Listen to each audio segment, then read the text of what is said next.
안녕하세요. 박상현 교수입니다. 자, 이번 시간 총 200문제의 심화 문제를 가지고 왔는데요. 일단 여러분들이 이제 모듈형이나 피사트형에 대해서 고민을 많이 하시고 있죠. 그래서 제 기본 강의에는 모듈형과 피사트형을 섞여서 이렇게 문제가 조합되어 있다고 한다면 이번 200제 문제에서는 주로 모듈형에서 나오는 그런 유형들을 좀 분석해 봤습니다.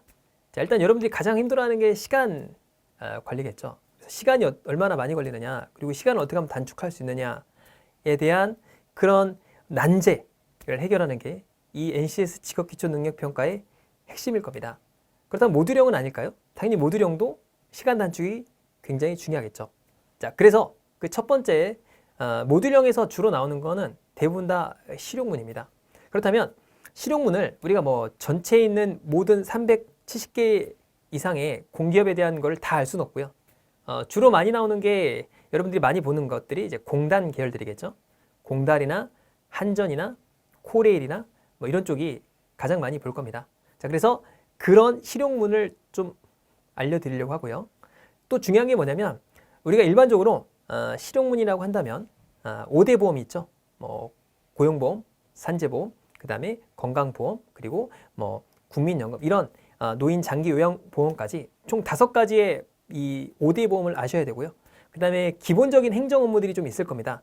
뭐 사업자 등록이라든가 그 다음에 행정 업무를 할 때 꼭 필요한 그런 지문들이 좀 있을 거예요. 그리고 또 나라 장터에 올라와 있는 그런 발주 공문 이런 것들을 우리가 의사소통 능력에서 한번 쭉 풀어보고요.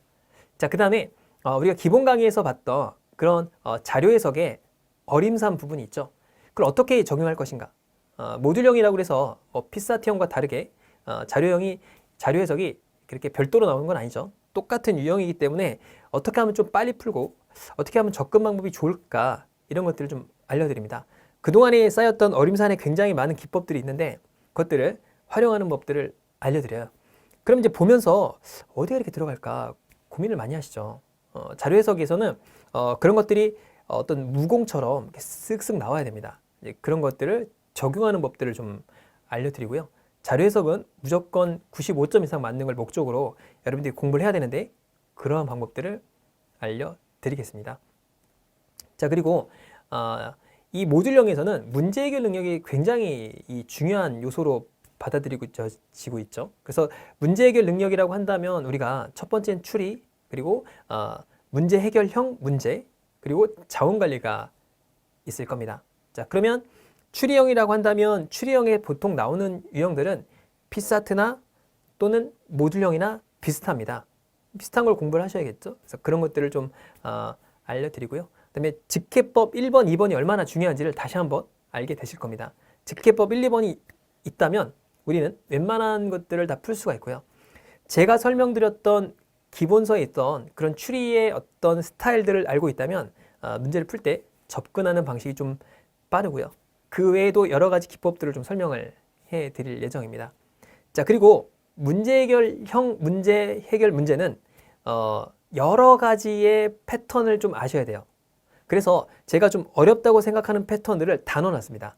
그래서 여러분들 시험장에 가시면 이걸 읽고 푸는 건 거의 불가능하죠. 시험장에 가서 이걸 분석하고 풀이를 해서 1분이나 1분 30초 안에 푼다는 건 거의 기적에 가깝습니다. 그렇다면 어떻게 될까요? 미리 알고 가셔야 되죠. 그 알고 가셔야 될 내용들을 좀 알려드리도록 하고요. 자, 마지막으로 자원관리 부분이 굉장히 시간이 많이 걸리는 걸로 여러분들 생각하시는데 절대 그렇지 않습니다. 자원관리는 풀어야 될 문제와 풀지 말아야 될 문제를 명확하게 아는 게 중요하고요. 자, 풀어야 한다면 얼마나 빨리 풀어야 되느냐는 건데 굳이 다 풀지 않아도 됩니다. 그런 방법들을 좀 알려드리고요. 한전 준비하시는 분들은 누진세 계산이 굉장히 많이 나오잖아요. 그렇다면 그 누진세를 어떻게 빨리 계산할 것인가 그런 고민을 좀 해볼 필요가 있고요.